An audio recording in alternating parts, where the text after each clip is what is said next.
Live from the 607, it's the Ocho Duro Parlay Hour, where we're talking everything movies, TV, comics, and entertainment. Join in the conversation on social media with the hashtag ODPH, because here we go.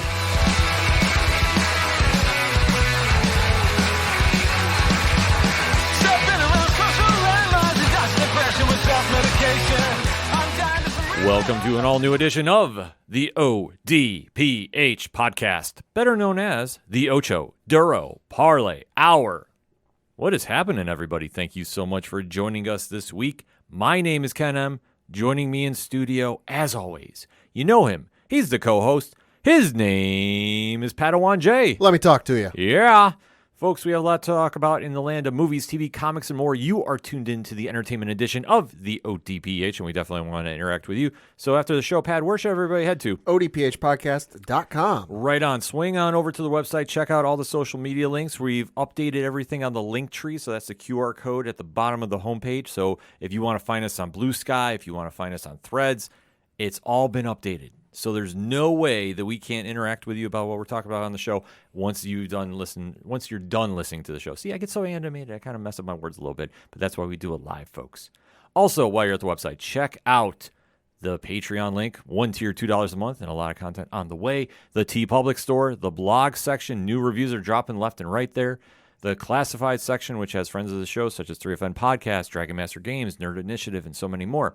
The directory, Pat, how many providers are we on? 711,000. That's right. And that's a lot.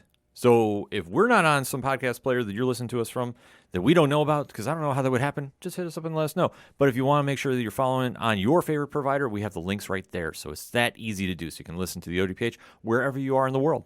Also, make sure to check out the music section. A lot of our friends that are so gracious with their music to allow us to play here on the show are up to a lot of new things. There's a new EP coming up from Brian Wolf and the Howlers this week. Yeah, he's got a new shirt I saw in the wild here in the 607. Yeah. So he's making some moves, and he's down in Austin, Texas. Plus, we have a lot of our friends locally doing some business here, too. Second Suitor, Shout at the Robots, Floodlands is recording a new album. So there's a lot of great music to go find out there, and you definitely want to make sure you go check it out. So like I say, the links are all right there. And if it's anything and everything that is the ODPH, you can find it at odphpodcast.com. And always remember on social media to use the hashtag ODPHpod. Kicking off this edition of the show, we have to recap a show that has had a very unique reaction as of late. Yes. And I don't know why, because Pat and I have both been very pleased with the show. Mm-hmm. If you listened to the past two entertainment editions, first and foremost, thank you for checking those out. We have been covering this show, and we've really enjoyed what we've seen. But I'm noticing a lot of online chatter that fans are not as fully invested as we are. Yeah. And that's cool. Like I say, if you have a real legitimate reason why, I never argue with that.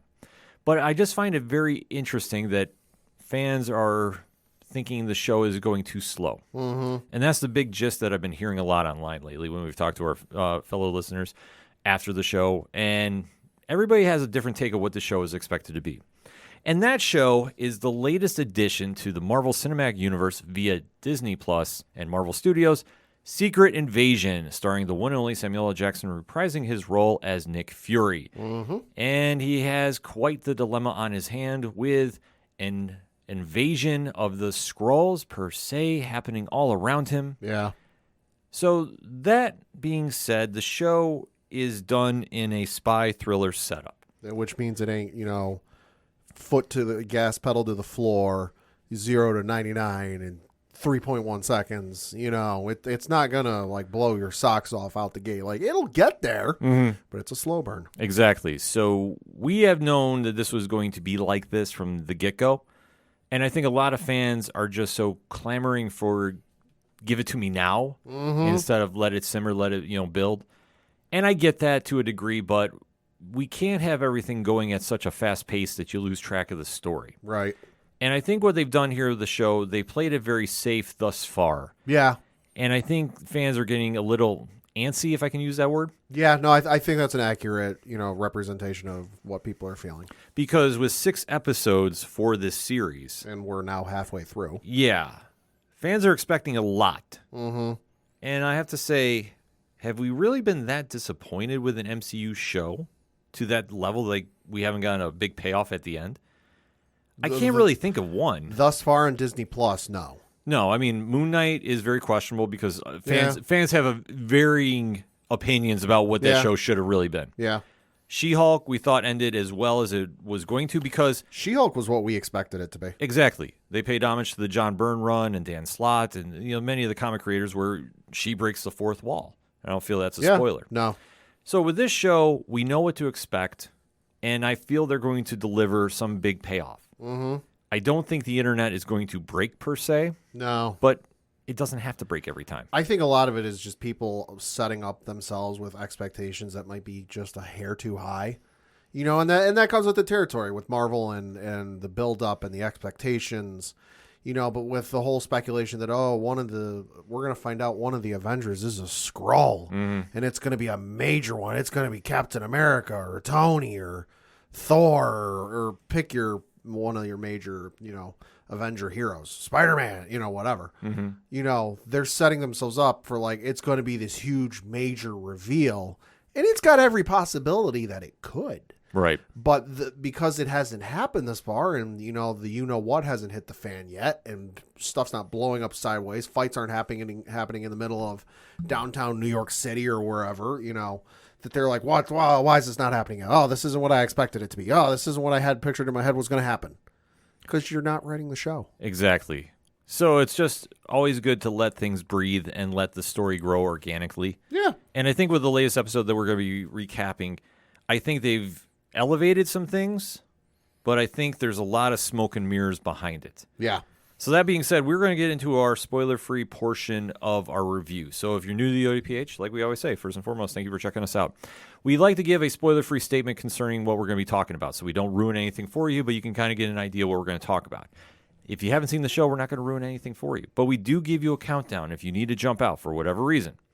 After that countdown, we go deep diving into spoilers. Nothing is held back, so you have been forewarned. Mm-hmm. Pat is very gracious with putting the timestamps in the liner notes of the show. Yep. So, like we say, there is no chance we can ruin this for you. So, all of that out of the way, Pat, give me your spoiler-free statement about Episode 3 of Secret Invasion entitled Betrayed. This is a good episode. A lot of tension, a lot of espionage, spy thrilling. Tension with it was kind of like, oh shit, I thought things are going to kick off like crazy, but then they pulled it back a little bit. I think with as much as the tension is building, at some point it's going to kick off, but I don't think necessarily to the degree they're kind of hinting at, or they're with the between the nations and everything else. But the episode was good. Super interested to see where they go, because for as much as you think they might peel back the layers on some stuff, you find out there's even more layers underneath. Mm-hmm. But this episode was awesome. Yeah, I have to agree. I really enjoyed this episode. I wasn't so enthralled with it. I don't think it's the greatest episode we've seen on the Disney Plus app. Mm-hmm. But I will say I was very entertained with what we had. And the big takeaway that they really want to drive home with this episode, and I think they nailed it, Kingsley Ben-Adir, who plays Gravik, is a menace and a force to be reckoned with. Yeah, he is. And I think that now that his plan is starting to come to fruition, we're seeing a more ruthless villain, a more aggressive, active mindset about what they want to do. Yeah. And I think for the MCU in general, they do a good job establishing villains. However, the follow-through sometimes doesn't hit the mark. Yeah, that's certainly happened a few times. And listen, they've certainly brought their A game with him, because at this point you have to. Yes. When you look at the track record of villains that have come through the MCU, whether they've lived or died, irregardless, Loki, Thanos, Chitauri, Ego, the list goes on and on and on and on and on of just how great the villains are, that you can't really come with a subpar villain for the series, because otherwise people are going to tune out almost instantly. Mm-hmm. But I think they're doing a really good job about keeping the tension steady. Mm-hmm. Couple shocking moments here, but with this show, nothing is said and done until we get to the final credits. This is true. So that being said, let us get into that spoiler talk, shall we? So in 3, 2, 1, Pad, talk to me. Like I said, I thought it was a great episode. I dug the tension between with the United Nations plane and the nuclear submarine or whatever it was. I thought that was awesome. It reminded me a little bit of Jack Ryan almost. So I dug Agreed. dug that. And then just the tension building and kind of like what's going to happen between Talos and his daughter, and she's working on his side, but is she going to be able to safely pull this off? Because if you've ever seen spy movies, to varying degrees, that either works brilliantly or fails miserably. Mm-hmm. So the tension building with that was awesome. And then just the continued, Fury being the fish out of water, that for every instance we've seen him outside of Captain Marvel, that was a young Nick Fury. That was a wet behind the ears Nick Fury. Right. Every other instance after that, we've seen him as he's grizzled, he's sharpened like a weapon, mm-hmm. and he knows what to do, and he's calm, cool, collected. That like even when the Avengers were kind of down and out on their business, he's like, "Come on, you guys are the effing Avengers! Like, you got this. I didn't unite you together to just have tea and cookies, But to see him kind of on his heels a little bit and kind of like, whoa, and he like still hasn't found his footing, that he doesn't quite know, all right, I need to do A to get to B to get to C, and D is the end game. Yep. Is real interesting to see, just because he's always been the rock and the, hey, as long as Fury's okay with it, we'll be okay. Mm-hmm. And he's not okay. He's so far out of his element that he's drawing on some stuff, and he's having some elements of like, okay, I have an idea what to do, but he still has no idea what is going on. It's been refreshing to see. Absolutely. I think the one thing that this story is really bringing to the forefront is Nick Fury is not the same Nick Fury that we've seen throughout the many years of the MCU now. Mm-hmm. That this is a true test for his character, a test of his abilities, and being the person that is always one step ahead of everybody in the Marvel Cinematic Universe, he's now 2 steps behind. Mm-hmm. And arguably 3. Well, you have to think with his time away with the effects of Avengers Endgame and the blip, yep, that now he is back and the world has moved on without him. And how much things have changed. And it's really interesting to see how much has moved on. Yeah.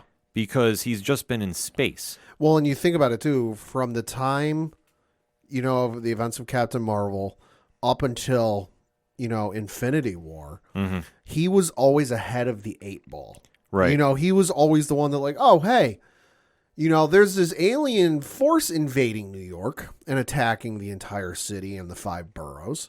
Conveniently enough, I've got this superhero squad of superpowered individuals who can handle this situation. I just need to get them together, and I got to, get them to fight together and all that. But like, hey, I've got that ready. That's in my back pocket. Everything was S.H.I.E.L.D. Oh, hey, I've got S.H.I.E.L.D. in my back pocket. No worries. We're good to go. The same thing with all the Avengers stuff. But then he disappeared, and all of a sudden, he wasn't in front of the 8 ball. He wasn't out in front of it like, oh, I got this. He's behind the 8 ball. Mm-hmm. He's like, shit, I'm playing catch up, and I don't know what to do. Right, because this is just such uncharted waters for him, and he's just treading right now. Mm-hmm. He's not swimming comfortably. No. Because Gravik has been a step ahead of him the entire time. Mm-hmm. Even to the end of episode 2's show, where we find out that a Skrull has apparently been impersonating Nick's wife for quite some time, which is a real interesting play, but it goes into Gravik's master plan, I feel. Right. Because the one thing that he has done is Gravik has established key Skrulls to be double agents and put them in positions where they can have a massive influence over the public. Right, because we found out in the last episode, the person who's the head of NATO is a Skrull. The British Prime Minister is a Skrull, and that was only the big ones we knew about. Like, we've yet to find out if there's one in the U.S. government. There's been hints about it, and there's been allegations that there might be. Nothing firm has been said. The only instance we've seen of the U.S. government was the one scene in episode 1 where the president was talking to Rhodey, and then Rhodey showing up in episode 2 as a representative, although really it's not the government. It's not the government as a whole. So I'm willing to bet there's got to be someone high up in the U.S. government who's a Skrull. It wouldn't surprise me if it's the president. That'd be fucking crazy. Well, you have to think of how strategic Gravik has been. Yeah. And especially if you can have Nick Fury's wife impersonated and they're influencing Nick's decisions. See, I don't know if it's impersonated or like he knows she's a Skrull. They're kind of loose with that. They were, because that's how they opened up the episode. We do get like this very quick background of how they met, and it's a very interesting story of how they played it, because they did not reveal everything. Right. But it's left open about how much they knew and how much they didn't. Mm-hmm. So I really did like seeing that, and obviously Charlene Woodard, who plays Priscilla Fury, a.k.a. Vara, really did a nice job with this too, because we at home have an idea what's going on, but the one thing is with this show, you can't say for certain that that's what it is. And I love how they're influencing where she might have had more impact on Nick and his rationale. Yeah. So while he is dealing with this situation, Gravik has announced his plans to the Skrull Illuminati, if you will. That's the vibe I got. Yeah, which I love how they set this up, because he has all these key Skrulls that are impersonating the world powers, and he's telling them about his plans. And sure enough, as the widespread online rumors have been, he has announced, Pat, he is doing what? They want to become super Skrulls, a.k.a. Skrulls with all the abilities they normally have, shape-shifting, all that other stuff. But they also want to have the abilities of some superpowered individuals with their DNA. Mm-hmm. And this is something that is not new to comic readers, albeit, though, it is different from the comics in a very big way. Right. In the comics, the Super Skrull is based off the Fantastic Four power set. Right. They are not doing that in the MCU for many reasons. One of which being, as we know right now in 2023, and if you're listening to this in the future, hey, if we're wrong, don't blame us. This is what we know as of present recording. The Fantastic Four are not around yet. Mm-hmm. Like, there hasn't been a mention. There hasn't been a hint as to what's happened. So, obviously, they got to make some changes. Right. But they're tying into other elements of characters that have already been established in the MCU, which I think is smart. Yeah. Because you would think that when, and I do mean when, the Fantastic Four do run into the Skrulls, because it's got to happen. It's going to happen. At some stage. Yeah. Then that might be when they do the traditional Super Skrull, after they've been defeated by them. I could see it. Which if Gravik hopefully is still around, because obviously everybody knows the track record of Marvel villains is usually one series and done, unfortunately. Mm-hmm. But that's a whole other podcast. I think that if he's still around, I think that that's a great setup you can run with. But while he's also explaining this, he is revealing about he decided to infiltrate the Royal Navy. Yeah.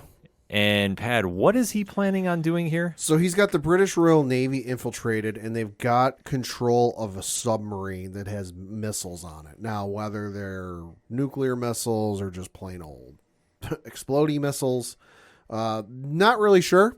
But there is a United Nations aircraft headed to a meeting. Mm-hmm. Because, hey, as has been alluded to in the previous 2 episodes, shit's about ready to kick off. Like, World War III is like on the brink of happening between a bunch of nations. Mm-hmm. So the United Nations, hey, this is what they're here for. This is what they're around for. They're looking to prevent that. But he's got control of this Royal Navy submarine, and it's his plan that once it hits a certain point in its flight path, that the submarine is going to launch missiles at the aircraft, blowing it up, thereby lighting the powder keg for World War III. Mm-hmm. Social tensions are running high between the nations. Right, and his end plan with this is World War III, humans will kill themselves off, and we're left to run the planet. Mm-hmm. It's very scary about how he's been orchestrating these events. Mm-hmm.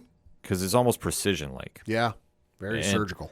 And there is very little opposition to him, but there is one person that has been watching his moves and is trying to play. It feels like he's playing both sides of the fence. Mm-hmm. And that is Talos, played by Ben Mendelsohn, who's been exceptional in this role. Yeah. And he finally gets the meeting he's been trying to do for 2 episodes now. Yep. He finally meets with Gravik. Yep. And this is the scene that we see in the trailers and what such. Yep. So they do wind up going to a restaurant/cafe. Yeah. And they're having a sit down and trying to basically come to terms with each other. I mean, that's the easiest way I can describe it. And neither one wants to give an inch. Right, because Talos has personal issues against Gravik, rightfully so, because Gravik allegedly is responsible for killing his wife. Yeah. And with the influence he has on his daughter Gaia, played by Emilia Clarke, Talos' vested interest in this is extremely high. Well, and he's also trying to sell to Gravik that, like, hey, you're underestimating the humans. That, like, you think they're at their most vulnerable when their back's against the wall, and I'm paraphrasing.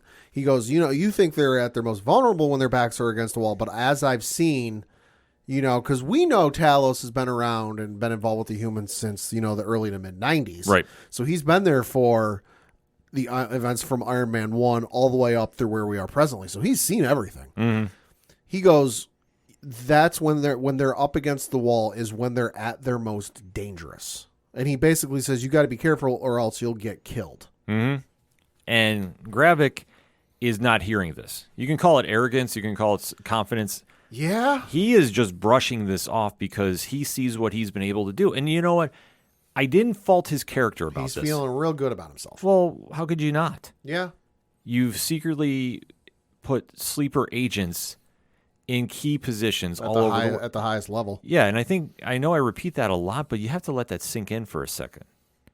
You think about how if the key leaders of the free world are really at each other and working each other to send their nations at war to each other. Yeah. It's a very strategic move, and Gravik has pulled this off. Yeah. And he's not willing to play nice with Talos because he feels that Nick Fury and the human race let him down about their plan about finding them a new home. So Gravik is definitely pushing the boundaries a bit in this conversation. And when he says he could possibly kill Talos' daughter, Gaia, Talos reacts and gets up out of the chair and threatens him. And that's the moment you saw. Yeah. Gravik is not alone at this meeting. No. Pat, how many scrolls were there, would you say? I didn't get a firm number, but it's literally every single person in the room. Then there's got to be, what would you say, 15, 20? Yeah, somewhere at least. At least. And it's smart. And Talos, you can tell, is much like Nick Fury in this stage. Yeah. He's wanting to see something and wanting to believe. But how could you think that Gravik was going to meet you and not have a plan in place? Oh, my God, yeah. It's like any time you see in movies or television that, like, oh, you got two sides agreeing to meet each other. Come alone. Don't bring any backup. Okay, odds are one side or both are bringing backup. So Talos, though, gets to leave, which I was very surprised at. I'm not saying I was expecting his character to get killed off, but knowing what he knows, I was surprised Gravik let him go. Well, every megalomaniac makes a mistake somewhere along the way that comes back to bite him in the ass, and, well, this might be it. Fair point, Pat, because Talos does get help from Gaia, of all people, who tells her dad, hey, there's an attack that's going to set off World War III. Well, she slips him a cell phone, too, so he can get a hold of her without raising suspicion. Yeah. So very smart moves going on here because Gaia is playing both sides of the fence very, very well. Well, I think it's a case of she bought into what Gravik was saying because on some level she believed in it. But ultimately, it's like with Draco Malfoy in the Harry Potter series, where, like, he bought into it, he was all for it, but then he hit a certain level of, like, in the organization, he's like, yeah, this ain't what I signed up for. This isn't what I thought it would be. I'm not okay with some of this. I think she's in a lot of the same places. She's like, don't get me wrong. I want some of this and I'm okay with some of this, but the levels to which you're willing to take it are not the levels at which I'm comfortable with. So with this information, Talos does meet up with Fury. Yep. And their friendship and partnership is strained. Whoa, it's holding on by a thread. Well, you have to understand both sides of the coin here, too. Fury has been gone for quite some time. Talos, we're not sure how much interactions he's had with him in this entire time he's been in space. You would think there is some kind of line of communication, but it sounds like there wasn't. Right, but with Nick Fury, covert is probably his middle name. Right, well, and plus the thing, too, is I think Talos even brings it up in this conversation where he goes, oh, you were always there, yada, yada. Then you disappeared, and when you came back, you ran away to space. So there is already some hurt feelings there, to put it mildly. Yeah. But now they have to basically put their grievances aside for the greater good Because basically, if they don't get it together, Gravik is going to blow up the world, and it's going to be game over for everybody. Yep. So Fury does get Talos to help him. They wind up going to the ultimate wild card in this situation. Mm-hmm. And Pat, who is that? Oh, what's her name? She was in the first 2 episodes. I'm blanking on the name. Sonya Falls. Thank you. Yep, played by Olivia Colman. They end up calling her up, yeah. Yeah. Who, like I say, she is the ultimate wild card in this situation. Mm-hmm. And they do find out about who is in charge of the Royal Navy at this time. Well, yeah, because they call her for information. Like, they know an attack's coming. They know something's happening, and they figure she'll know. So Fury calls her up, but she's obviously got her hands tied because of the events that happened in the previous episode in the meat locker. Right. And she's playing cleanup with that. But she goes, no, yeah. But he goes, hey, listen, do me a favor. Can you look up this information for me? And she reluctantly does and gives him the information that they're looking for this Commodore Robert Fairbanks, who they find out is in control of this Royal Navy submarine with the missiles on it, and that they have to get a hold of him or his impersonator so that they can stop World War III from happening, at least temporarily. Yeah. So they wind up doing a home invasion. Yeah. Which is... desperate times call for desperate measures. Goes about the way you think. Not well. No, it doesn't go well because they wind up busting into the house. They can't agree who's good cop, who's bad cop. Yeah. And you see Commodore Fairbanks is there with his son. Yeah. And Talos is ready to shoot everybody. Yeah, including the kid. Yeah. So he's definitely pushing the lines here. And Fury is trying to, I don't want to say play peacemaker, but he's kind of like, that's saying how we do things. Yeah, he's trying to come to some reason here, and it's just not happening because obviously with everything going on, there really is little room for this. Mm-hmm. And Talos, it seems like he gets the equation, but at the same time, you really don't know what he's thinking. Yeah. And that's the scary thing about this. So while they are there, they do wind up shaking him down. Yep. And they find out that, surprise to no one, yeah, he's been a Skrull the entire time. Yep. And while they're shaking him down and trying to get the necessary information out of him, which he is oh so willingly ready to fork over, like a box of cookies. No, he gives nothing up. He infers or alludes to Talos that, like, hey, I know your daughter's a double agent, working on the side of Gravik, but also helping you and passing you some information. And he basically alludes that, like, hey, I'm going to tell Gravik and I'm going to get her killed. So without saying that, but he alludes to it, Talos puts 2 and 2 together and then outright shoots and kills the guy impersonating the Commodore. Mm-hmm. And Fury's like, dude, what the fuck? Like, we need him. Yeah. And he's not thrilled. No. The rage that was built up in Talos, like I say, this is a perfect reaction. It's a fatherly reaction. Mm-hmm. Like I say, Ben Mendelsohn is doing such a great job with this role. And you can show about how this is more than saving the world. Mm-hmm. This is personal. Yeah. And you're seeing that contrast between Fury, who it's always been business, that now with that element added in, it's a combustible dynamic. Right. And how they're going to try working together to stop this, you can see the struggles are happening. Right. So now we get to the point where Fury goes, hey, dumbass, we needed him because Fury, being a military man, being a government man, knows he needs a code to give so that they will deactivate or call off the attack. Mm-hmm. They're not just going to take, because if I remember right, Talos even offers, I'll just turn into him, I'll impersonate him, and I'll tell him to deactivate. And Fury goes, you can do that, but they're without the code, they're not going to listen to you.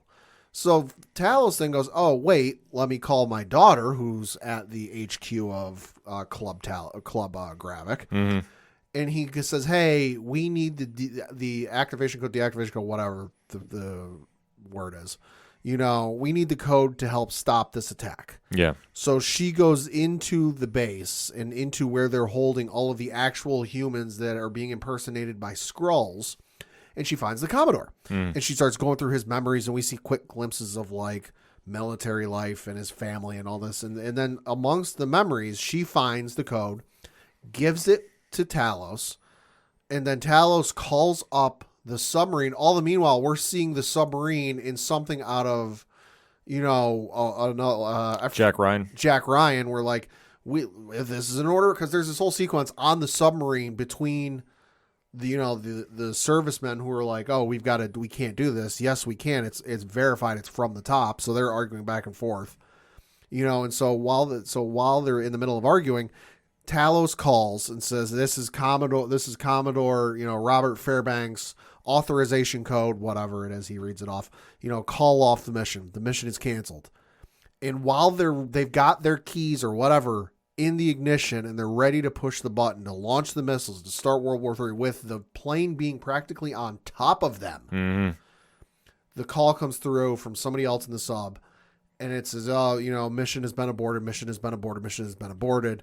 And both of the servicemen breathe a sigh of relief, and the UN plane flies over, not being destroyed. Yeah. So, score 1 for the good guys. For now. But no good deed goes unpunished. Yep. Because Gaia is trying to sneak away before anybody realizes what happens. Smartly, she steals a motorcycle and she takes off with the lights off. Mm-hmm. But during her escape route into those woods, she runs into Gravik. Yeah, Gravik is in a pickup truck or some sort of truck. He kicks on the high beams, blinds her, motorcycle falls to the ground. And he says, oh, where are you going? And she smartly tries to come up with an excuse and says, oh, there was a problem with the mission. I'm going, our guys are going to need exfiltration. Our agents are going to need exfiltration. And he goes, yeah, no, they're not going to. It was never about the plane. The plane was just a decoy. We needed to find out who the mole in our ranks were. And it's you. Yeah. And he shoots and kills her. Right. Well, we think. Well, yeah, true. Because we do see her lying with a bullet in her stomach.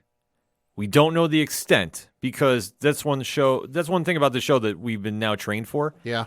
I don't believe anybody's gone until the final episode is going to air. If this was Star Wars, I wouldn't believe she's dead. I've seen people get cut in half. Oh, exactly. I mean, we just talk about it as what, Pad? Reasons. But the episode ends on a very unique note, though. Mm-hmm. Because we go back to Priscilla Fury. Mm-hmm. And she's making her way through, it almost seems like... It's a bank. Yeah. The nicest fucking bank I've ever seen. Yeah, it's a very high-end bank. Jesus. And she's trying to get in touch with somebody. Yeah, well, she goes into like the safety deposit area. Yeah. Which is the nicest fucking... I don't know where the hell she's living or where this is, but goddamn, this is a nice safety deposit. Mm-hmm. Marble floors, wood panels. Like, good Lord. She goes in... And the bank manager or whoever brings out the safety deposit box and drops it. And she looks like, you going to leave? Yeah. And he goes, oh, I'll leave you alone. And she opens the lid on the safety deposit box and it's a gun. Yeah. And she pulls it. Now, we don't know who it's from. Mm-hmm. We don't know who put it there. She just has her instructions to go get it. She just has her instructions to go get it. She leaves with said gun and then makes a phone call trying to get a hold of who, Ken? Gravik. Except it's not Gravik, it's somebody else, one of his underlings, I would guess. Mm-hmm. And she says, "Hey, I need to speak to Gravik," and she's told, "No, you're dealing with me." Yeah, and that's how the episode ends. Uh-huh. So a lot to speculate about. Yep. So what's your first initial instincts coming out of this, Pad? Fury can't trust his quote unquote wife as far as he can throw her. Mm-hmm. Because I know it was he confronted her about it earlier in the episode that like, oh, are you on Gravik? And she played it off that no. Right. So at this point, Talos is about the only person Fury can trust, which is bad for him. At some point you got to figure Rhodey's going to figure into the equation. Again, I imagine he'll probably show up the next episode. But no, in terms of where things are going, I legitimately have no clue because they've layered this so well that it's hard to like peel away the layers and figure out, okay, this is probably where things are going to go. Mm-hmm. I think a couple things. I think the easiest one is Fury's wife is now going to be thought of as a double agent as well. Yeah, that could be. Because even though Gravik wanted to say everything was just a test about who the mole was, I think that now he's realizing Fury is getting closer. And he obviously wants to make sure that there's no loose ends about him obtaining victory. And I think that phone call was the order to kill Fury. Just whoever was the middle person there is the big X factor. Yeah, that could be. And we don't know who that is, but it could be a new character they want to introduce to the MCU. It could be somebody very close to S.H.I.E.L.D. We don't know. But I think, though, that story is not going to be anywhere near close to ending in the next couple episodes for Priscilla Fury. I think Gravik, though, is getting into the final stages of what he's going to do. With Talos getting word that Gaia is dead, Yeah. I think that now you're going to see him. I don't want to say the word unhinged, but I think we're going to lean that way. Talos is going to have a lot less fucks to give. Yeah. I'm not going to say. Just saying, like, because I'm going to guess Gaia is dead. We could, obviously, that's Gaia impersonating, whoever Emilia Clarke is supposed to be. So we could see Emilia Clarke back again as whatever character that's supposed to be. Mm-hmm. But yeah, no, Talos is going to find out Gaia is dead, and now with Gravik having allegedly killed his wife, Allegedly. and having killed directly his daughter. He's going to have an even sharper axe to grind against Gravik, and he's, like I said, he's going to have very few fucks to give. Mm-hmm. But it all is building for one monumental finale in only 3 more episodes. There's so many more theories that Pat and I both have, but the takeaway that you can definitely get from this is we are enjoying this show. There's a lot to really just savor, because we're seeing true spy work being done in the MCU. Mm-hmm. Last time we saw this was Winter Soldier, and it was phenomenal then. Seeing what they're doing here now, I know it's taking a while to get to that payoff, but I'm fully expecting episode 5 to be the one that everybody's jaws hit the floor for. And we have a big build that's going to start happening now that nobody can skip out on, and we definitely have to talk with you, the ODPH Society, about it. So hit us up on that hashtag ODPHpod. What is your thoughts about Episode 3 of Marvel Studios and Disney Plus's Secret Invasion entitled Betrayed? We want to talk. But we're going to take a quick break first, though. We'll be right back. Do you like comic books? What about movies and TV shows? Well, we may be the show for you. We're Hops Geek News, a weekly podcast that discusses comics, movies, and TV shows while featuring a beer of the week. Every week we chat about what we messed up on the week before, and then we dive into what we're reading and watching, as well as some news. We then wrap it up with a geek-themed topic of the week. You can find us anywhere you listen to podcasts by searching Hops Geek News. Cheers. Coming back for another segment on this edition of the ODPH podcast, and there is a new show out. Yes, there is. That won over the ODPH societies. Thus far, all the reviews I've heard about this has been absolutely amazing. And anybody that has been wanting something to fill the void between Superman and Lois returning and the brand new James Gunn film, which we'll get into in one-shots, I think we have our show, Pad. Yes, we have. I fully believe we do, because debuting on Adult Swim was an animated show that we had heard something about, Yep. didn't really know a lot about, and they unveiled their first 2 episodes this week. Yes. And Pad, what is that show? That would be My Adventures with Superman. Right, so this is almost like a year 1 vision of Superman starting out his superheroic career. Yes. And this has got some very good voice acting to it. The animation style really almost had like an anime manga feels to a degree. Reminded me a little bit of Invincible. Yeah, which I absolutely loved. I thought they did a really good job with this. Jack Quaid, who we know from The Boys, is voicing Kal-El, a.k.a. Clark Kent. Yep. Alice Lee is voicing Lois Lane. Yep. Ismail Sahid is voicing Jimmy Olsen. And Daryl Brown is voicing Perry White. Yes. So there is a lot to get into about this show, but we're going to do it like we do on the ODPH. We're going to give our spoiler-free statement, and then we're going to go deep dive into the first 2 episodes of My Adventures with Superman, entitled Adventures of a Normal Man, Part 1 and 2. So, Pad, give me your spoiler-free statement. Well, first of all, I think we got to give credence and let people know that this is the first solo Superman animated series in 23 years. Holy smokes. Because now, obviously there have been movies and there have been other television series animated with Superman in it, but that was always, Justice League Unlimited, or some variation of that little thing. There has not been a solo Superman series since the original Superman the Animated Series went off the air. Its final episode was on February 12th, 2000. So it's been over 23 years, 23 and a half, whatever you want to figure the math. That's so crazy. Years, yeah, that we've gone. So we've gone 23 years between solo Superman cartoon shows, which is wild to me. Yeah, like with what we've seen over the DC animation side of things over the years, we always know they come with some real top-notch stuff. Yes, they do.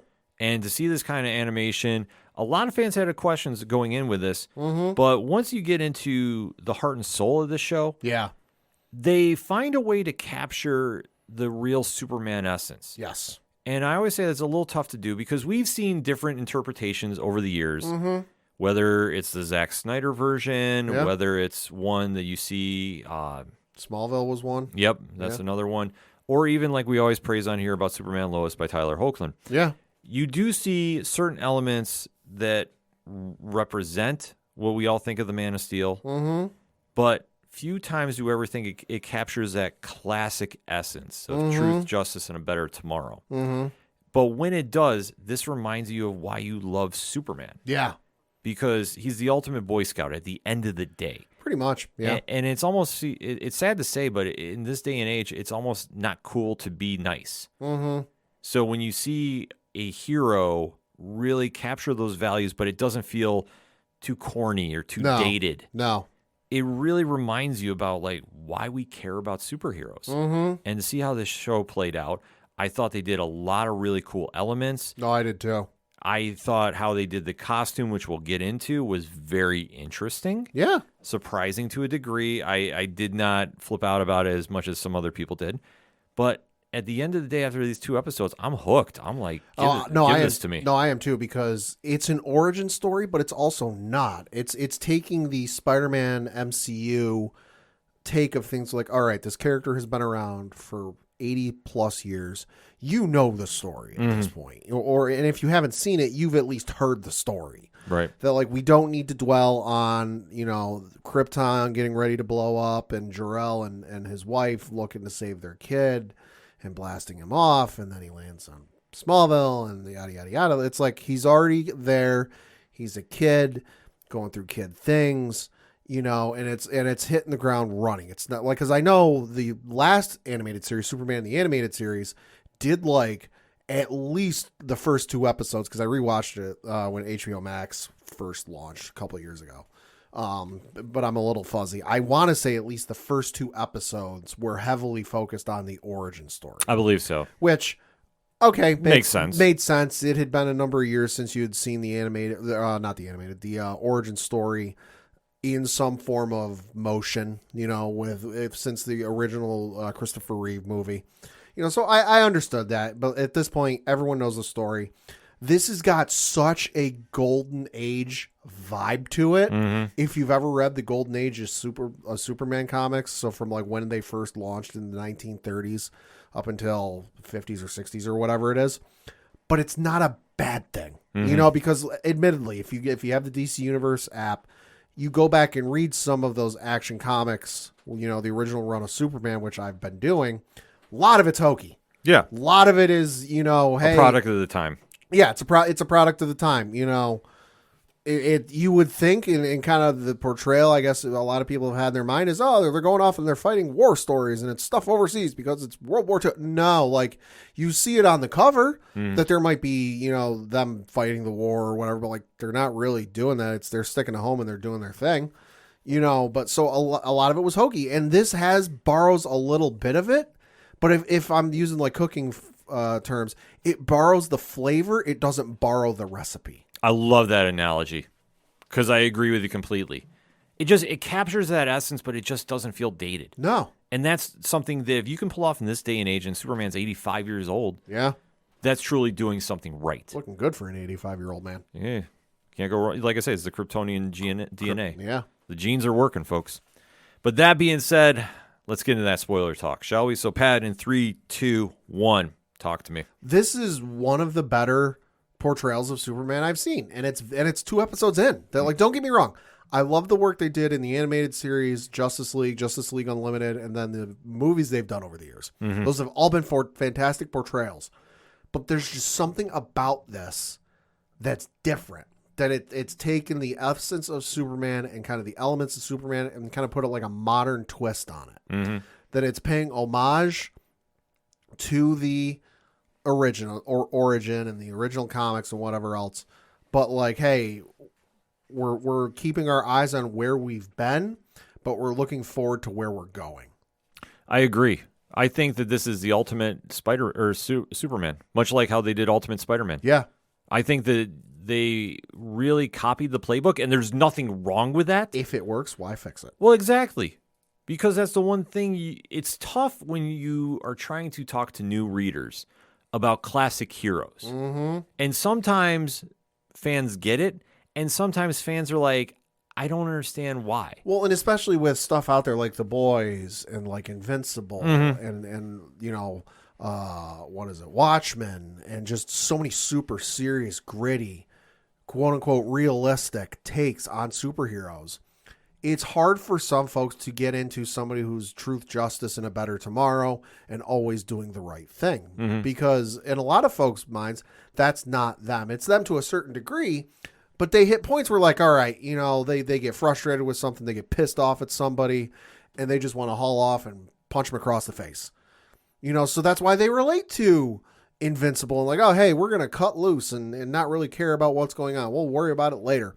And with certain elements of The Boys, not all elements of The Boys, because obviously, Yeah. you know, they relate to that. So it's good to see them do this take because it's different, and I think a lot of people can connect with it. Oh, absolutely. I think there's so much win about this show, and it just reminds you about why superheroes really matter, like the core essence. Like I always say, the two Boy Scouts that everybody refers to as Superman and Captain America, because they do the ideals that we relate to superheroes for. And I think you hit it right on the head, too, about talking about Watchmen, because I always say that there is a clear-cut shift in readers and creators before Watchmen and after Watchmen. Yep.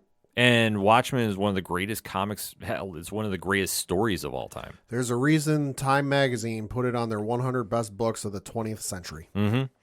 So when you get away from what you know of Superman and the late Christopher Reeve's portrayal in the movies and such, you need that reminder every now and then. And I think that DC as a whole recently has gotten back to basics with it. Yeah. We always talk about in the comics end of things, Tom Taylor's run on Superman right now, Adventures of Superman. Yep. Joshua Williamson on the adjective-less Superman title, which is phenomenal. Yeah, it is. And all the spinoffs. Like, they're putting that emphasis back on the Man of Steel, and I think that's smart. And seeing it done in this way, I really think they nailed it right out the gate, because we start in Smallville, and we see a very young Clark Kent. Probably, I'd say maybe 10, 11 years old. Give, take. Give or Yeah. take. Yeah. And you see that first moment he uses his superpowers. Right. Because as he's trying to get his kite out of a tree, he sees that a woman is distracted driving. Yeah, she's got her baby in the back seat, and the baby's crying. And while she's driving down the road, she's simultaneously turning around in the seat to give her baby the bottle to stop the baby from crying. And she says something like, "Oh, don't worry, we'll just take this. We're almost home." Right. But in the line of her driving is a huge pothole. Not saying a crater, but... Right. No, not a sinkhole. Right. But enough to do some damage. Yeah. So Clark winds up doing what, Pat? So she hits the pothole. The car goes spinning out of control and starts heading towards a line of trees across the street from his house. Or maybe it's on the same side. It's not entirely clear. She starts spinning for this line of trees in a forest. And he takes off after her and grabs hold of the rear bumper of her car and basically holds onto it till the car comes to a stop mere inches from the tree. And she just kind of goes, "Oh my gosh." And he lets go, realizing, "Oh my God, what did I just do?" And she just drives off, not having paid attention to what caused her to stop. And then Clark realizes, oh, something odd about this. Yeah. And then he realizes what he did, and then using his powers, he jumps up into the tree and gets his kite down. So it's a very cool way to intro his powers without really spending a lot of time into it. Yeah. And then we fast forward years later Clark is now ready to start his journey at the Daily Planet. Going to be an intern. Yes, with a couple other noteworthy characters. His roommate, Jimmy Olsen, who is... Who's an alien conspiracy theorist. Yeah. Sees aliens everywhere. I love this take on him, too. It's like the dude from Ancient Aliens on History Channel. Exactly. I'm like, okay, this is going to play out very fun for some moments here on the show. Yep. And then we also see another intern by the name of Lois Lane, who is very, very determined to become a big part of the Daily Planet moving forward. Oh, yeah. And and Lois is leading the initiative into checking out this mysterious theft of technology. Military technology. So she winds up convincing Clark and Jimmy to follow her and more or less sneak around the docks. Yep. Where this is all happening. Meanwhile, like we did see in a previous moment, the robots that everybody was stealing here started becoming a little sentient. Yeah. To a degree. Yeah. And I have to say, after seeing said robots, they remind me of the Radiants from Radiant Black. A little bit. A little bit. The big robots from there. Well, the other issue we've got is in between when Clark and crew leave the Daily Planet and before they get there, we see a scene with the crew that stole the robots, and we find like the gang is all hanging out there, but you've got these two main characters who they're trying to establish. Okay, these are the two mains of this group, and how we've got issues because whoever we were supposed to have sold these robots to, something happened to them. They're dead. They're not answering the phone. And so all of a sudden they're stuck with stolen military grade hardware, which obviously the military is going to come looking for, high military grade hardware. And they don't know what they're going to do. And the other one's like, listen, keep your voice down. These guys aren't exactly loyal to us. We hired them for money. And if we can't sell this to them, we can't give them money. And all of a sudden they're not going to care about us. They're going to kill us and take whatever they can and leave. Yeah. So as the young trio is starting to investigate this, well, in typical fashion, trouble finds them. Yep. To say the least. And when they're investigating, well, Clark gets knocked out of the way. Because, we just say it's a nice superhero cliche moment. It's a callback to the golden era of Superman, where a lot of people think, oh, he just ran to a telephone booth and changed clothes and came out of here, which was the case after a while. But especially early on, he was getting knocked out of like 10th story buildings, 14th floor buildings, and mysteriously, oh, I fell onto a truck of mattresses. Isn't that convenient? But like in between, he'd like come in and save the day. So again, call back to golden era. Yeah. So we do see him disguise himself. Kinda. Yeah, which... like I say, it almost reminded me of the Bruce Willis movie Unbreakable. Yes, a little bit with the quote unquote costume, if you will. And I'll say this: it makes the Tobey Maguire first Spider-Man costume look like a fucking master of disguise. Yes, because that hood did not cover his entire face. No, not at all. You could clearly see half of his face. But he does wind up using his powers, and he does stop one of the robots. So this kind of builds up a little bit of tension going on. Obviously, Lois is still trying to figure out what's happening and really plays into their history. Right. So, and there was a moment where Clark ran into Lois before they got to the Daily Planet at some local eatery Clark liked to frequent, where come to find out he eats like, what was it, like 3 dozen donuts every morning? Something crazy like that. He eats like 3 dozen. He's like, oh, no, they're not all for me. And the owner's like, no, he loves these so much and he comes here so often. We made him his very own bib. Yeah. So they're building that kind of like romantic interest between the two. But Lois does see the entire thing that happens. She takes down notes. Jimmy, being the photographer, took photos. And they go back to the Daily Planet wanting to present this to Perry like, hey, this is a huge story. There's a superpowered individual who can fly and do all this crazy stuff that saved our lives. And Perry basically goes, great, but we can't print any of these. What do you mean you can't print this? This is a huge story. You have to print this. He's like, no, we can't print this because you can't prove anything because all of your photos are blurry. Yeah. So it plays right into the superhero themes that we all know. Yeah.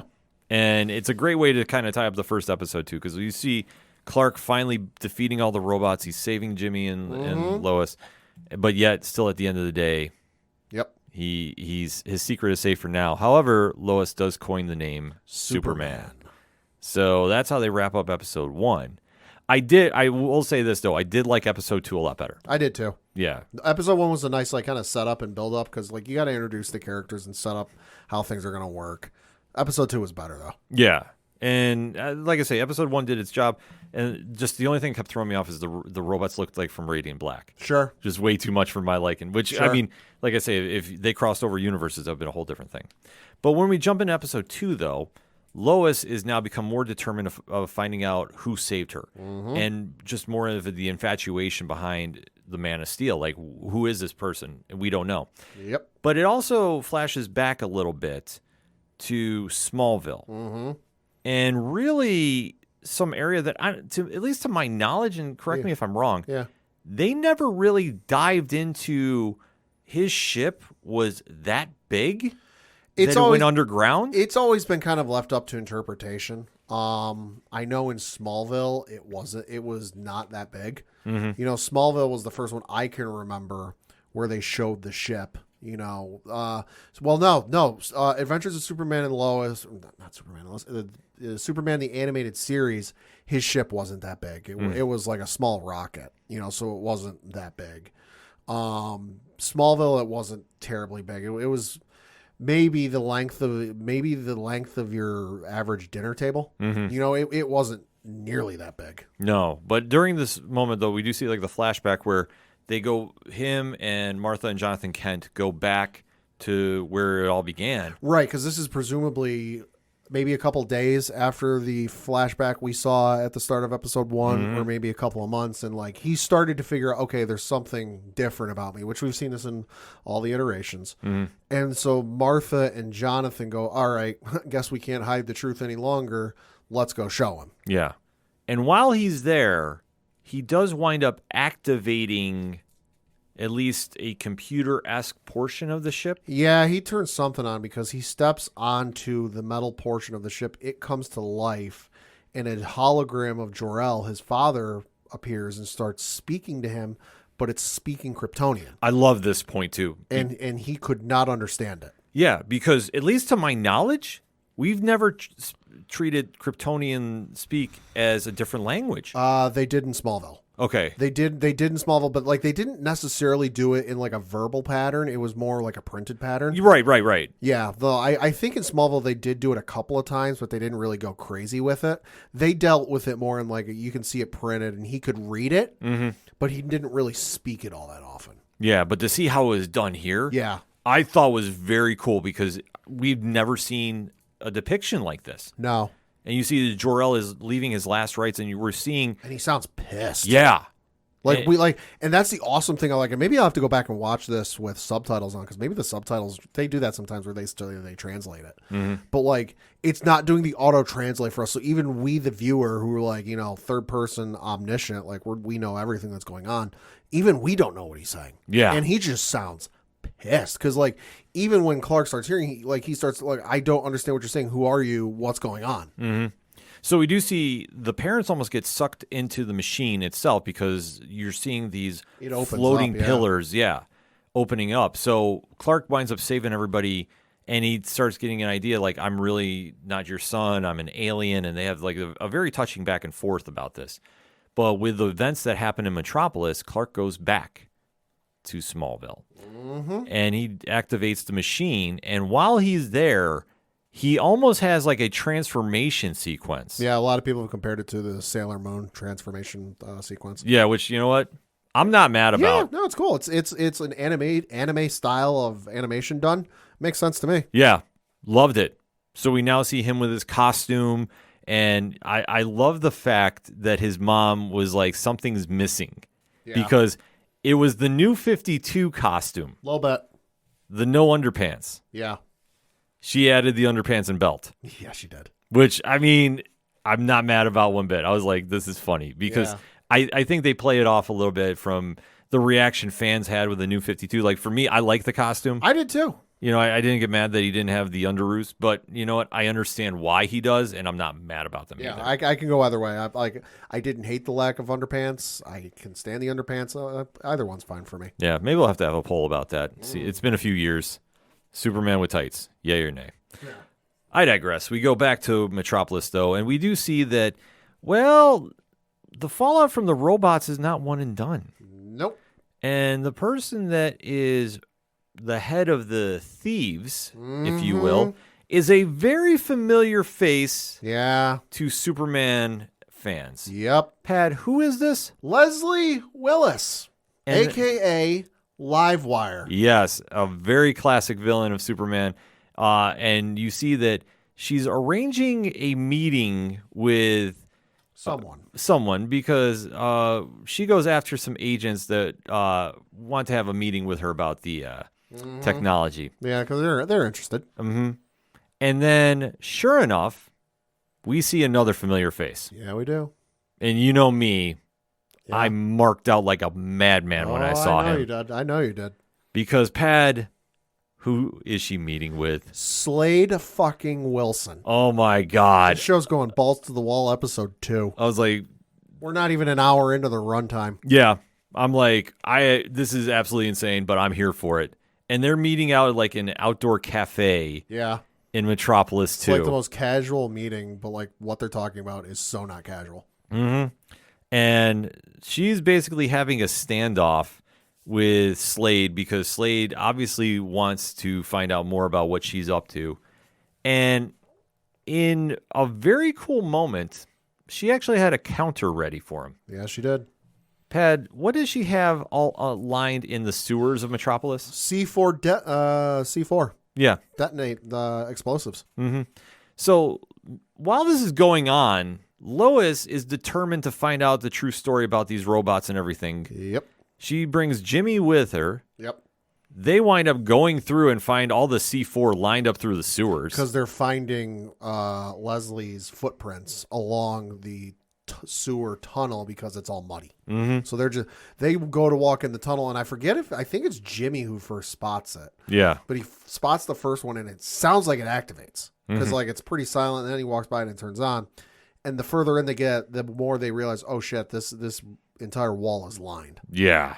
So they wind up escaping the sewers, and sure enough, they walk into the meeting, literally, Yeah. which Leslie is not happy to see them again. No. And this is when all hell breaks loose because the deal is off. And Slade is like, I'm done playing games with you. And she even makes a comment. She's like, yeah, you're not really covert, are you?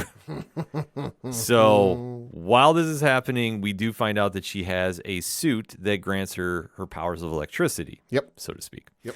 They start battling in the middle of Metropolis. Superman has to come in Yep. and make the save. So now he's in full suit, ready to go. And he does wind up getting to like a standstill with Livewire. And you see that he winds up smashing or removing, I should say, the crystal that's powering her suit. Yep. So now whatever control she had over her suit is now unlocked, and she is just literally a live wire of electricity. Which I like this better than the way they did it in the animated Oh, series. absolutely. Because the animated series, it was like she was a DJ in the rain during a thunderstorm and she got electrocuted. Which I'm like, okay. Because during the melee, she does lose her detonator. Yep, she does. So Lois winds up getting it and averts the entire city of Metropolis blowing up. And while this is happening, Superman does eventually take her out. Yep.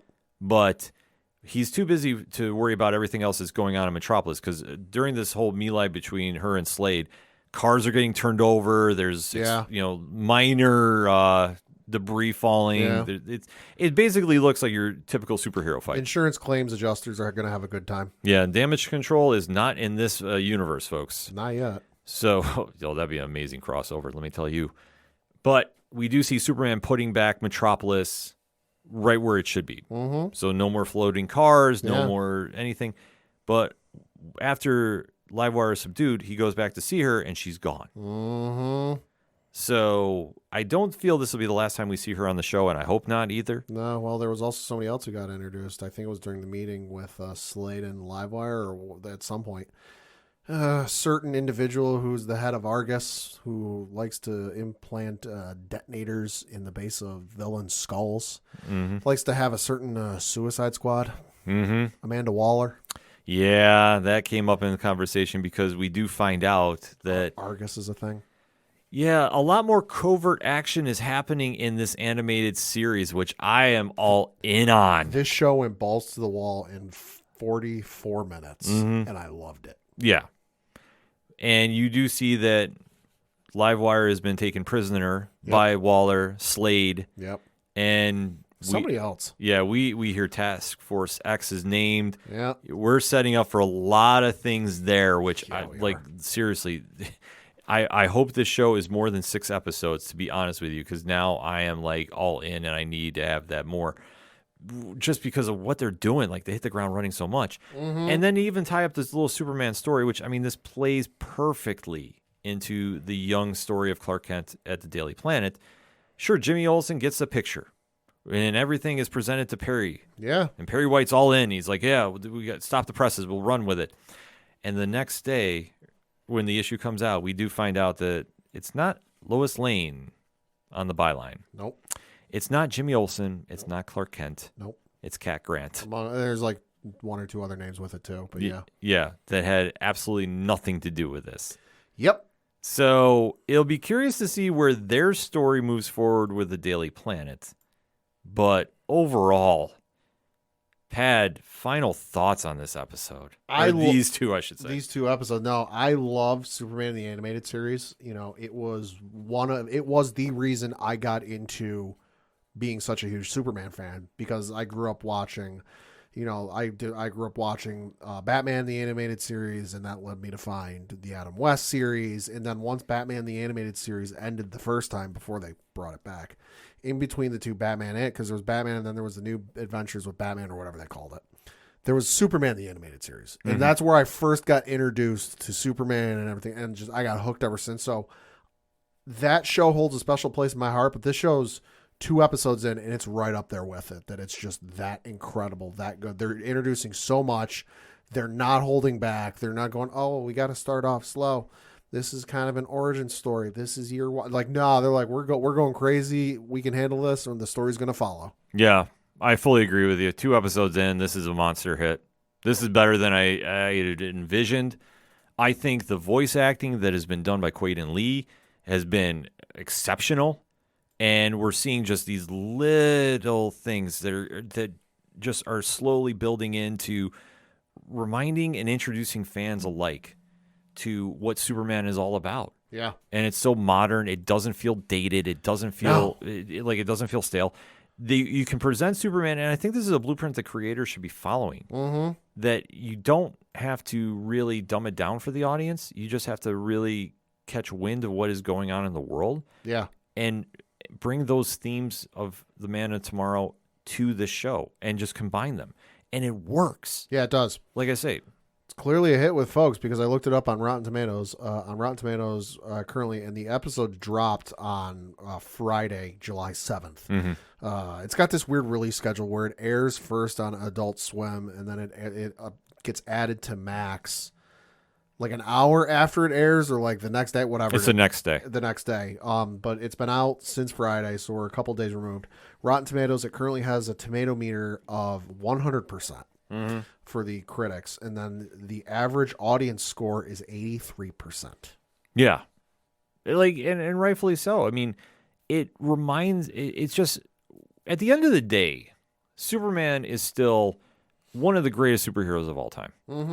And no matter what time era he's in, he's still relevant. Like, sure, he might not be the Deadpool of the moment, the Batman of the moment, even for a little stretch of time, the Frank Castle of the moment, right? Or the Wolverine, I guess would be a better analogy, right? He's still Superman at the end of the day, yeah. And still, no matter what fandom, I guess I should say, you feel most strongly with, he's still an important character, and when he's presented right, he still is one of the most popular beings in all of pop culture. This show gets it. This show really made a point to make him fresh with a different animation style, The voice acting really nailed it. The script writing is smart, and tying in so many Easter eggs to a broader DCU is such a smart play out the gate. I can't stress that enough. I have no idea where we're going with the show. No, I don't either. But I guarantee you we will be covering it. Yeah, we will. And we're going to be locked and loaded on this moving forward because I am blown away by the job that they're doing with this series, and I hope to see more comic shows follow suit with what they're doing here. I knew I would be excited and be hooked on this to a certain degree once the ball got rolling. I did not figure I would be this hooked on it this quickly. Yeah, but I'm right there with you. But you know what? I'm so glad I tuned in to watch, and it was like, man, this is now must-watch TV, folks. I agree 100%. That being said, hit us up on that hashtag ODPHpod. What are your thoughts about episodes 1 and 2 of My Adventures with Superman airing on Adult Swim Live, or debuting on Adult Swim, I should say. Yep. And then replays on the streaming service Max. Let's talk about it, shall we? We're going to take a quick break, though. We'll be right back. Hey guys, it's Alan Dunford here from Top Hat Studios, co-writer and co-creator of Pocus Hocus and Grandma Chainsaw, and you guys are listening to the ODPH podcast. I'm gonna be down to the punch, 'cause they can't bring me down if I'm already under the ground. Coming back for the final segment on this edition of the ODPH podcast, and we have a special guest that just decided to come into the studio. You know me, I can't do his intro, so I'm going to hand it right over to him. Greetings and salutations to the ODPH Nation. It is I, Off the Cuff Tom. Thank you again for having me, Ken. Always a pleasure being in this folding chair in the ODPH studio. Absolutely. Tom and I got some work to do after the show. Hint, hint, wink, wink. Nod, nod. Yes, so you'll definitely be wanting to keep an eye on the social media accounts over the next week and a half, I would say, at least, and we'll kind of unveil what's going on. But before we get into that, we got to wrap up this edition of the show. So, Pad, it's one-shot time. Here's what you got. Got a couple of things to talk about. First of which is some breaking news. They decided to wait until before we were done to drop this news. I love that they're finally doing this too, by the way. Yeah. We got some casting news for the upcoming Superman Legacy film. So we found, this is reading from an article on Deadline.com, and it says, quote, Warner Brothers have begun rounding out the cast for DC franchise resetter Superman Legacy. Studio chief Peter Safran has announced in a new piece with Vanity Fair that Nathan Fillion, Isabella Merced, and Eddie Gathegi coming aboard. Fillion will portray Guy Gardner, one iteration of the superhero Green Lantern. Wow. With Merced as Hawk Girl and Gathegi as Mr. Terrific. Whoa. Okay. David Cornsweet will play Clark Kent, a.k.a. Superman, as previously announced, with Rachel Brosnahan as his love interest, Lois Lane, close quote. Tom, your thoughts, and you're the guest here. Okay, well, number one, we've already had Fillion do Hal Jordan, excuse me. I'm so involved with this Green Lantern stuff right now. I'm just, stuck on my power battery. But we've already had Fillion voice Hal Jordan in the two movies, First Flight, and then the follow-up to that in the old DC Universe films. So to see him pivot completely to Guy Gardner, one of the most infamous Lanterns of 2814. Facts. Is this a shock casting? Is this him choosing to do this? Like, someone had to pitch this really, really well, or, is he trying to get out of that good guy cop thing that he's doing on The Rookie right now? Like, is this just an actor's choice? There's so many questions. There's a lot of questions with this. Pat, you guys have thoughts here? No, this is crazy. I mean, because you think about it, we already know Superman, Lois Lane, Guy Gardner, Hawk Girl, and Mr. Terrific are going to be in the movie. We still don't have a villain. No, we don't. And I think the thing with Fillion being added as Guy Gardner, I mean, obviously we know James Gunn, he was going to be in the film one way or another. But this is a very high-profile character for him. And especially, I know fans were saying Booster Gold and him were like attached for years, for eons, which had been perfect typecasting. Let's be honest. Oh yeah, I agree. I think this is something very cool to do because, much like you touched upon, Tom, this is something he's never really done. Because Guy Gardner's a jerk. Let's be honest. Yeah. On a whole different scale. Yeah. That when he got knocked out by Batman, I think the fans were cheering in the streets, and way back in Justice League International days. So to see him now come here and portray him on the big screen, I mean, that's a big move. Yeah. Now, let's not forget on the flip side. I mean, Guy has had a really interesting story over the whole of the DC universe. He's been a Red Lantern. You know, we found out that he's had the other DNA where he was used that where he was The Warrior era. Yeah. I mean, he's even become part of the Alpha Corps. Yeah. So, you know, where are we going to get this Guy Gardner at? That's a very good question. Yeah. But I tell you what, I love the addition of him. I love the addition of Hawkgirl and Mr. Terrific. I have no idea where they're going out the gate. I mean, that's the beauty of this, that we know they're casted, and obviously Mr. Terrific, a very, very popular character in the DCU. Yep. He does his crosswords in pen. Yes, he does. He's fantastic. And then Hawkgirl being added too. Yeah.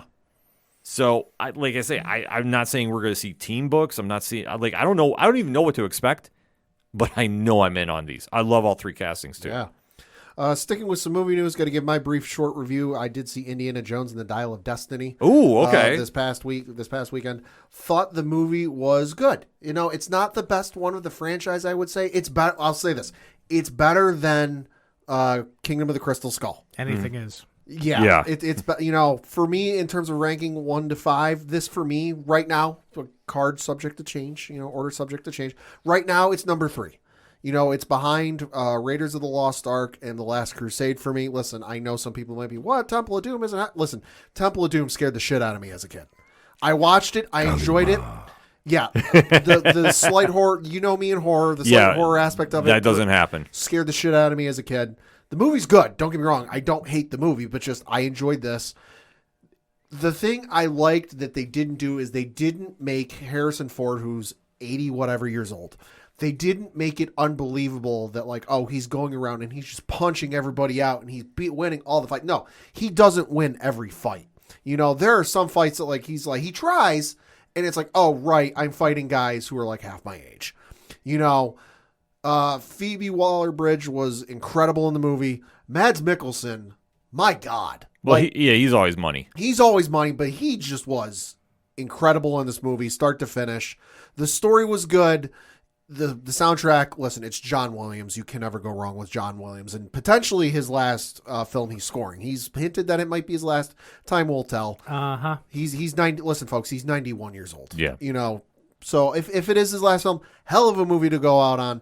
And to me, this does feel like the final film for the character. They leave it kind of open-ended, you know. Oh, sure, it's Hollywood. It's Hollywood, but just the way it ends, and I don't want to spoil it if you haven't seen it. Go see it. It's a fantastic movie, you know. But just the way they end it, it feels like this is the end. It's a great movie. Highly recommend you go see it if you're an Indiana Jones fan, or if you're just looking for something fun because it's hot as hell outside right now. This is very true. Yeah. I know our friends over at 3FN. By the way, shout out to them hearing a lot of people picked up the downloads of that in 607 TWS this week. So super excited for Rich and the team for getting those numbers. Like I say, keep that up. They did a great review of Indiana Jones and Dial of Destiny too. So if you want even more coverage on that, definitely go check them out. We got the links at odphpodcast.com, but definitely shout out to those guys. Next up, we're going to talk a little bit about striking in Hollywood. No, we're not talking the writer's strike because the writer's strike is still ongoing. No, folks, the Screen Actors Guild, SAG-AFTRA, is appearing like it's going to start striking on Wednesday. So tomorrow, if you're listening to this when we release it, or it's happening today if you're listening to this on Wednesday. But reading from an article on Variety.com now, this article is dated July 7th. This is the most up-to-date article I could get on where things are, strike-wise. The article does say, quote, SAG-AFTRA has taken to the medium of the moment, TikTok, to send the message that it is ready to begin a work stoppage as soon as next week. The union that is in the midst of tense contract negotiations with Hollywood's major studios published a 42-second video on the social media platform that showed members wielding staplers and duct tape in the grunt work of making dozens of picket signs. Among the notable SAG-AFTRA members seen in the video titled, quote, If a Strike Becomes Necessary, is Yvette Nicole Brown, who is active in the union and a member of its national board. SAG-AFTRA faces a deadline of midnight Pacific time on July 12th in its latest rounds of talks with the Alliance of Motion Picture and Television Producers.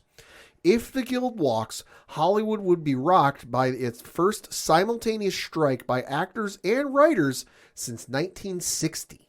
SAG-AFTRA represents 160,000 performers. A work stoppage would essentially bring all scripted TV and film production to a halt.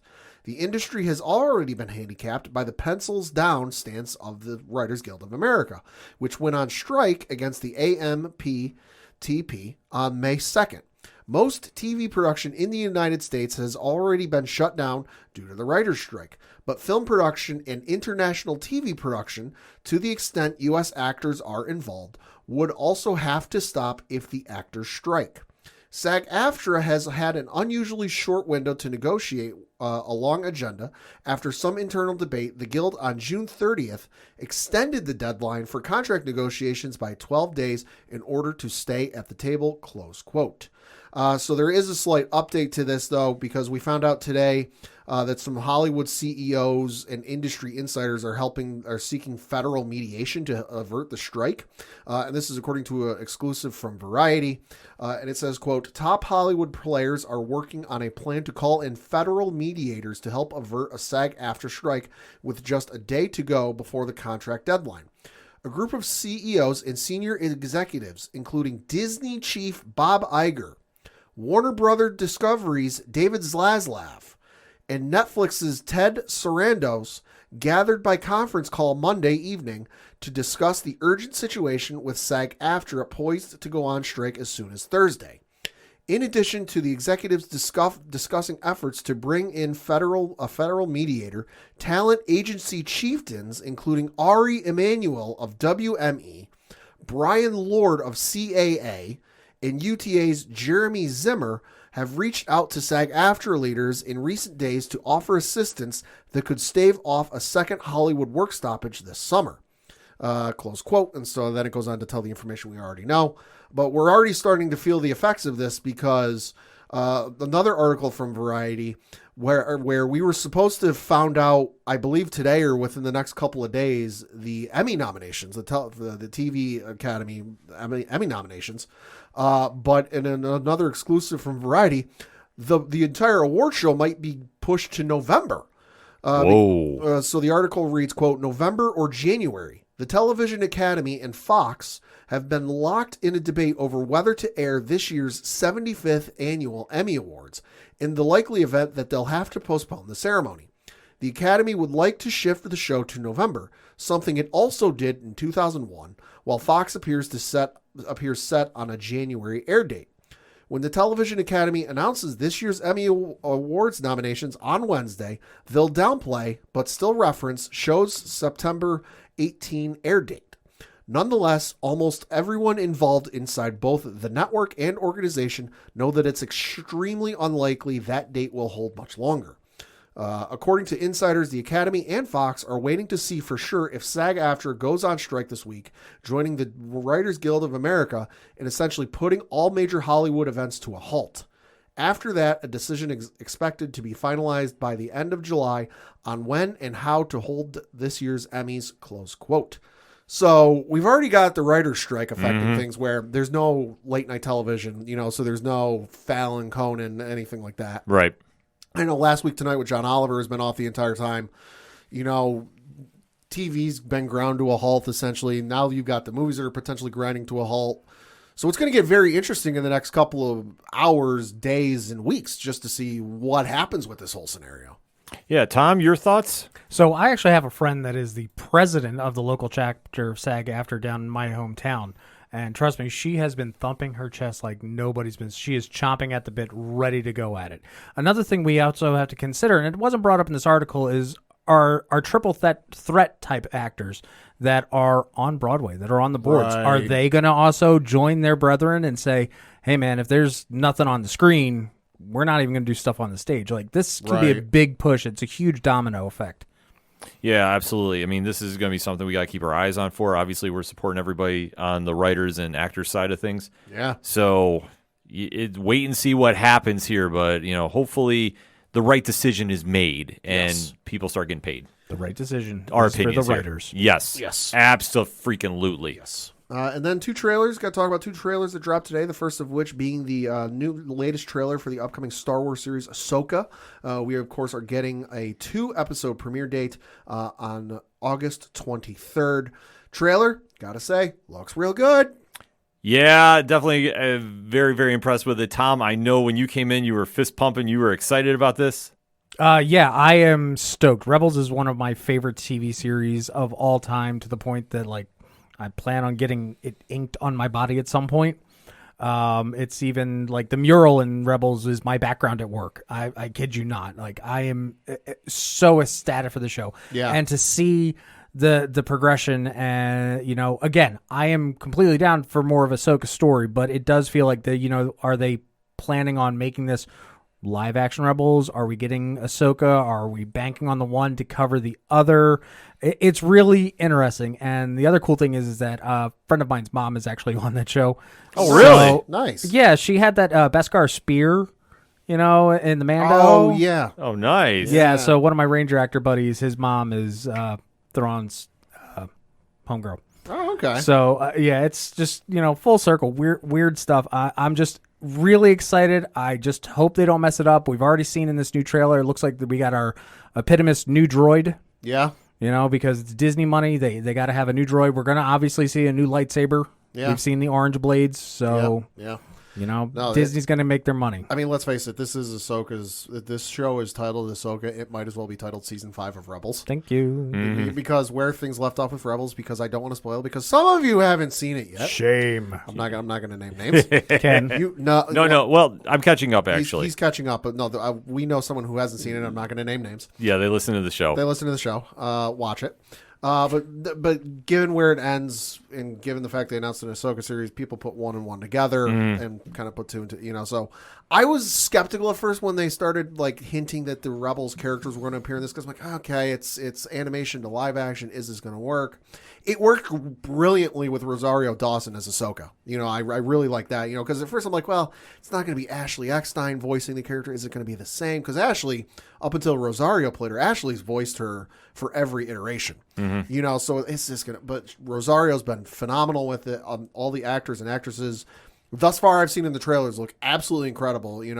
I couldn't tell that's not Vanessa Marshall, other than obviously voice, but the portrayal in live action very much pays homage to Vanessa Marshall voicing Hera in the animated series. Mom. It's what it is. Space Mom. Hera is Space Mom. She's best Space Mom. Yeah. But this show looks awesome. Cannot wait for the 2 episodes to drop on August 23rd.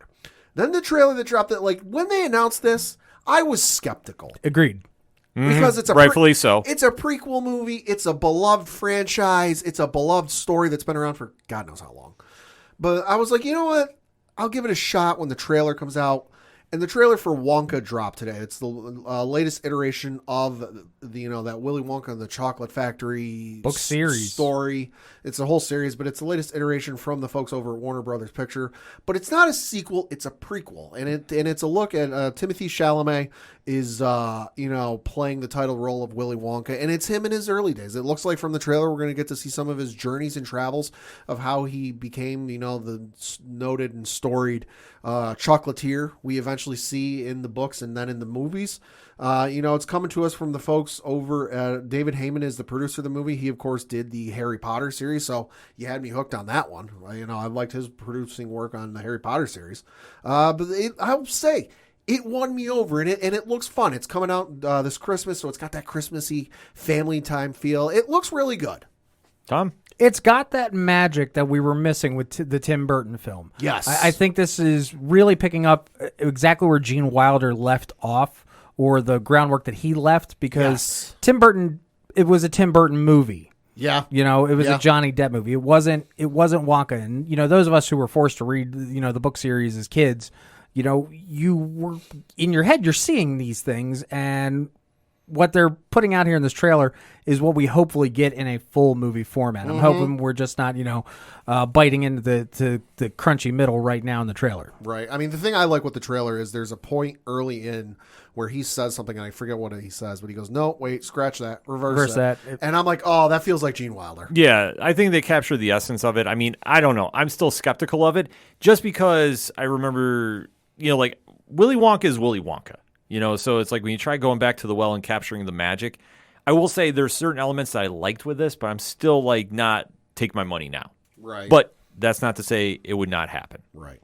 And then switching over to some video game news, we found out that there's going to be a new Black Panther video game coming to us from the folks over at EA Games. Really? Yeah. So reading from an article on comicbook.com, it says, quote, a new third-person single-player Black Panther game has been announced by EA in collaboration with Marvel Games. Salient details on the project are currently quite scarce, but we know it's a single-player action-adventure bit game based on Marvel's Black Panther. We also know it's in development at Cliffhanger Games, a brand new EA-based studio based in Seattle that is being formed to focus on AAA game development. According to EA, the aim with the project is to create an expansive and reactive world that empowers players to experience what it is like to take on the mantle of Wakanda's protector, the Black Panther. The new studio is being led by Kevin Stevens, who was previously the vice president of development at WB Games and studio head at Monolith Productions. According to EA, Stevens is leading a team of accomplished talent and veterans that have worked on games and series such as Middle-earth, Shadow of Mordor, Halo Infinite, God of War, and Call of Duty. Quote, we're dedicated to delivering fans a definitive and authentic Black Panther experience, giving them more agency and control over their narrative than they have ever experienced in a story-driven video game, said Stevens about the project. Wakanda is a rich superhero sandbox, and our mission is to develop an epic world for players who love Black Panther and want to explore the world of Wakanda as much as we do.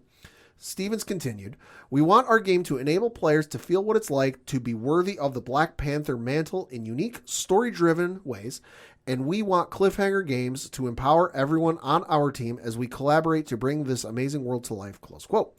So super excited for this because, hey, more Marvel Games content because, hey, Marvel fans, you're doing quite well these days in the video game sphere.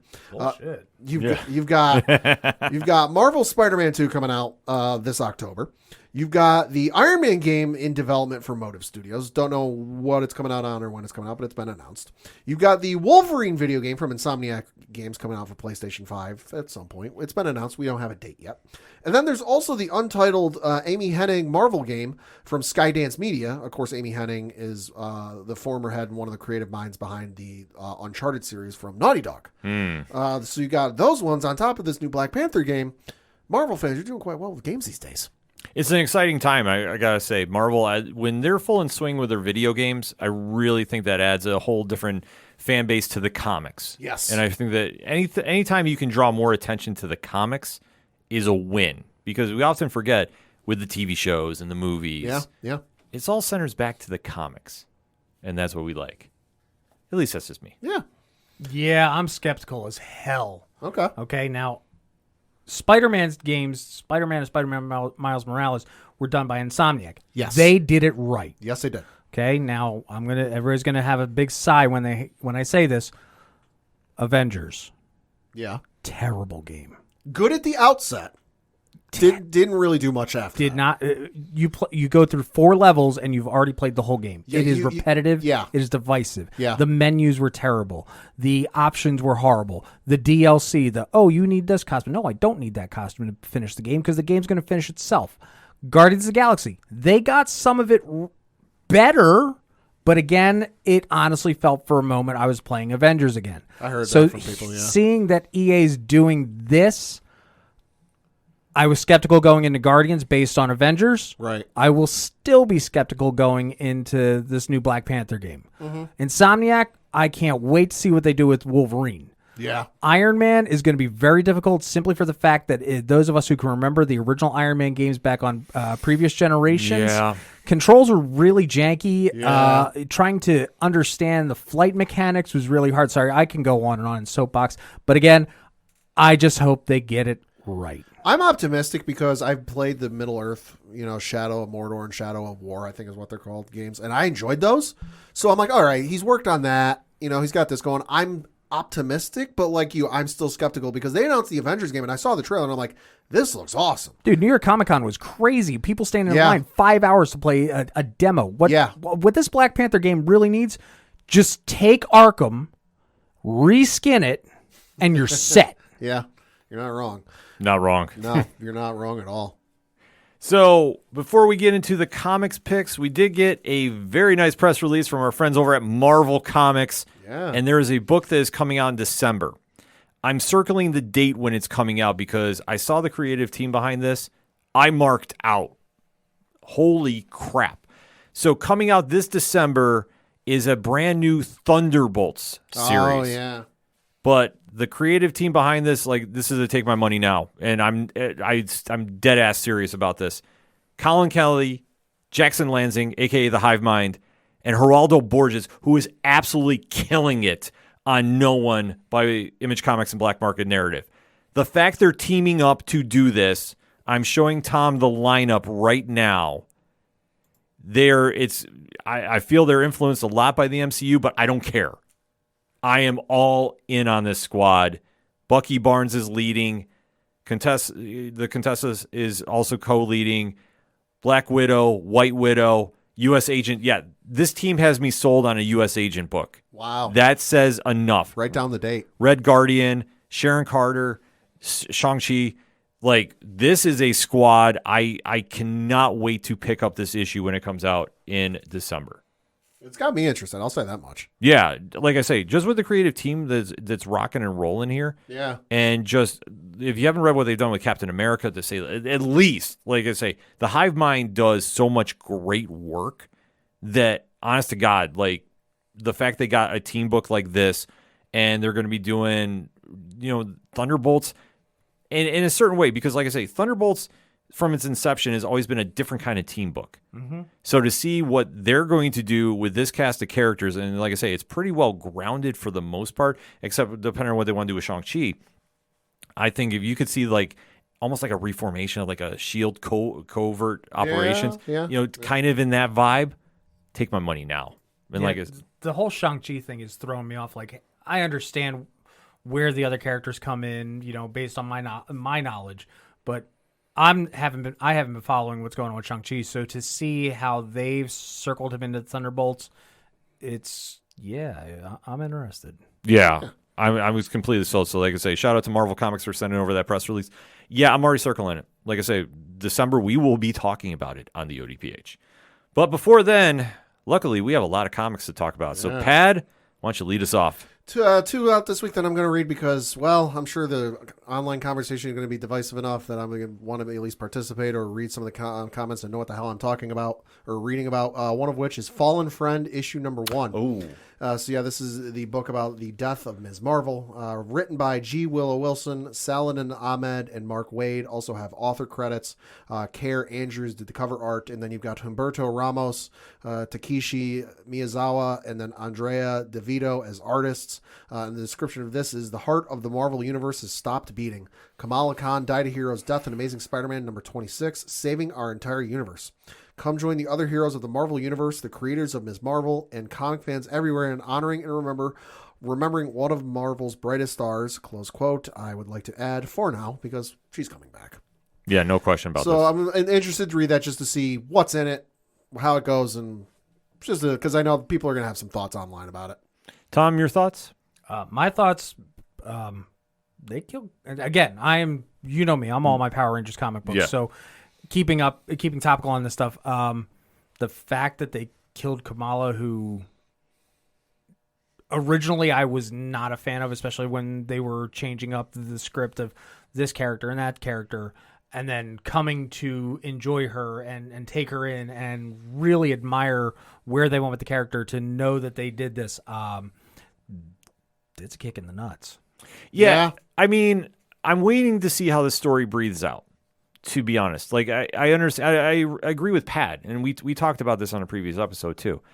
This is a temporary deal. Mm-hmm. Oh yeah. So she's got a movie coming later this year. Yeah. So I am fully banking that we will see her at some point return, if not teased in this issue, of how that's going to happen. Well, it's already been fucking spoiled. The cover of the Tony Stark wedding. Right. She's in the background. Yeah. So I feel that we're going to get the answers here in this issue. Yeah. Like I say, we can do point A to point B. I think she comes back as a mutant. I mean, that's my unofficial guess. I'm with you on that. Because I have not seen anything from Marvel. They have not sent me anything. I want to stress this. So I'm just going to say, I feel that we're going to see that. And then when she appears at the wedding, when that happens, unless they decide to do just unless it's a bait and switch. Yeah, which I mean, Marvel has been known to do too. I just feel like with the creators that got behind this book, I'm definitely in. Yeah. So Yeah. I'll definitely check it out at least, Yeah. and maybe we'll do a quick review for it. Then you've also got for Amazing Spider-Man issue number 29 from Zeb Wells, because, hey, this book has been something. It's been polarizing. Yeah, it's been polarizing. That's the nicest way to put it. A lot of fans are very divided about this book. I mean, I'm here for the ride. Whether I stay on the train and it hits a wall at the end of the tracks, we'll see. Like I said, it's not been the best run, but it's not been the worst, so we'll see where it goes. That one's out this week. You've also got the start of series with Star Wars. You got Star Wars issue number 3, Darth Vader issue number 36 from Greg Pak. And this one says, Death by Droid. With his force powers still out of control, Darth Vader is more powerful and vulnerable than ever before, which makes this the perfect time for him to be betrayed by one of his most trusted associates. And astonishingly, it's not Afra or Ochi. Featuring the return of 000 and BT and the deadliest team-up of droids Vader has ever faced. So listen, Star Wars, it's Darth Vader. You cannot go wrong with that. Lastly, certainly not leastly, from the folks over at Disney, Gargoyles, Dark Ages, issue number 1 from Greg Weisman. Drew Moss is the artist. This reads, quote, in this brand new miniseries, Gargoyles creator Greg Weisman and artist Drew Moss return to the long-lost era when humans and gargoyles lived in harmony. But in a world ruled by superstition and the sword, monsters come in all shapes and sizes. Forces of evil from both outside and within are threatening to destroy this precarious peace, with consequences that will reverberate down through the centuries and into the present day. Featuring high-quality cardstock on every cover, this limited series debuts with a special 24-page main story, and every 40-page issue will include a new illustrated text story by Greg Weisman. You got Demona on the cover. So listen, it's Gargoyles, because the show didn't really dwell on the Dark Ages and kind of like the quote unquote origins all that much. It was there for like an episode and a half, and then they left. So I'm interested to see where they go with this. Plus, it's from the creator Greg Weisman. Yeah, I was going to say Gargoyles is having this big renaissance in the comics right now. Yeah, having the creator behind it doesn't hurt. No, it definitely helps. I mean, if you want to get some eyes on the product, getting the original mind behind it, always a big deal. Yeah. So for me, I have one book I can kind of talk about now, and I have a few others that I can't talk because of embargo reasons when this drops. So, first and foremost, from Comixology Originals, one of the best lines out digitally in print. Best Jacket Press, Scott Snyder returns with an all-new series, and this one has a very familiar friend attached to it, Rafael Albuquerque, who you know from when they teamed up on American Vampire. So this is Duck and Cover. This is an absolute must-read series. I gave it a 10 out of 10 on my grading system for this. Set in the 1950s, and it is a story just following a young man who's almost having that coming-of-age story, but obviously we need to remember the tensions at this time of the Cold War are looming overhead. Something happens, and this is one of the most creative reimaginings of history that I think I've read. I absolutely fell in love with this issue, and I cannot stress it enough. It is definitely worth picking up on the digital aspect until it comes out on print, because if you're very familiar with this deal, whatever books are coming out via Scott and Best Jacket Press on Comixology, they are coming out later via Dark Horse Comics in print form. So definitely check it out on Comixology Originals. I'll tell you, I was absolutely blown away by it. Over from our friends at IDW Publishing and Dark Horse Comics, speaking of them, Tom, have you ever thought about mixing in the world of Hawkins, Indiana with the Heroes of the Half Shell? No. We are here now. Teenage Mutant Ninja Turtles Stranger Things #1. Oh, Lord have mercy. This is an issue you definitely want to keep your eyes on for when it drops. And like I say, it really is appeasing to all the fandoms. We know that the Turtles have had kind of a high-profile year, coming off the heels of a very successful sequel with the Mighty Morphin Power Rangers by Ryan Parrott and Dan Mora. And let's not forget Mutant Mayhem's coming up this summer, too. Yes. Yeah. So it's a big summer for the Teenage Mutant Ninja Turtles, and like I say, this crossover issue is one you want to keep on your radars. A lot of good things about this one, so you definitely don't want to miss it. I will add in on it, it's about time that we've had this out, considering the fact that the Ninja Turtles Stranger Things toys by NECA have been peg warmers for months. Yes. So we finally get the book. Cameron Chittock is writing. Pharaoh Pei is doing the artwork. And like I tell you, this is going to be something, if you're a fan of both fandoms, you're going to like how this crossover works out. Trust me on that. Over on the Humanoids imprint, this is a book, obviously, MMA comic books. You have my attention.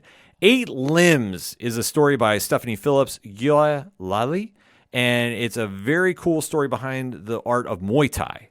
And you're seeing a character kind of come up in a retired fighter, and she's brought back into this world. It's a very cool read, and if you're not familiar with the art of Muay Thai, this is something you definitely want to check out.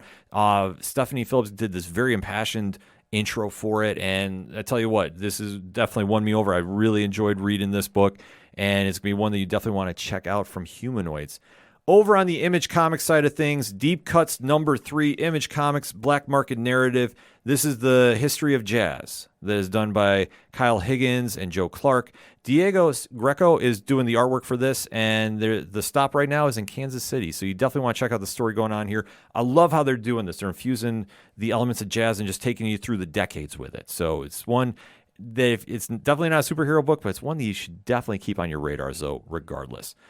Fish Flies, #1, Jeff Lemire. Pat, this is a horror comic, so I know you're not checking this out. Fuck no. But this is one that was a very big surprise to me, and it's a very interesting story. I don't want to give anything away about this, but trust me when I say this, if you're looking for something very different at the comic shops, this is going to be one you want to check out. It's a very cool story, but it is very, very different. So definitely we're getting 2 copies for Pat, right? Yes, 2 copies in the special edition. I do need something to start my fireplace with. Hey, now. He's only saying that, folks, because Pat hates horror. I do. Yeah. So Factually. like, yeah, if you ever see him, don't give him any horror comics. Don't give him any horror movies. Don't give him anything horror, period, because he just will not do anything with them. They will just gain dust, or like you said, he will do some very unfortunate things. So just give them all to me, and I will take them, because trust me, I really dig this book, and I think everybody is going to want to check it out. So it's very, very different, though. I want to just stress that. Finally on my list, Sirens of the City, #1 from Boom Studios. Shout out to Boom, doing big things, especially at San Diego Comic-Con. If you're going to be out there, which we'll be talking about next week in the preview episode, a lot of things happening here, but this is a very cool supernatural story set in 1980s New York City. And it goes into a lot of different directions, but I tell you what, this is going to be one you want to keep on your radar. Joanne Starr and Kari Randolph are the creative team behind this, and let me tell you, is not your average story by any stretch of the imagination, but is going to be one that you definitely want to keep an eye out for. So many good things at the comic shop this week, so as we always like to say, make sure you go out and support your local comic shops wherever you're at in the world, and go support your favorite independent podcast covering comics too, because we're all putting in a lot of good work to give you great recommendations, and if you ever need something, definitely hit us up, and we'll point you in the right direction for that. Before we sign out, obviously we have a guest in the building, so Tom, let the people know where to get a hold of you. You can find me on all the social medias. Now, right now, we're having a little fun. It's a little wibbly-wobbly, timey-wimey. You'll find me at either Off the Cuff Gaming or Off the Cuff Tom, your pop culture connoisseur. And for anything and everything that is the ODPH, you can find it at odphpodcast.com. That's it for this week. So thank you again, Tom, for swinging through. Thank you very much for having me, guys. Always a pleasure. For the one and only Padawan J. Thank you. I'm your host, Ken M. Thank you as always for listening to the ODPH podcast, better known as the Ocho Duro Parlay Hour. See you next time.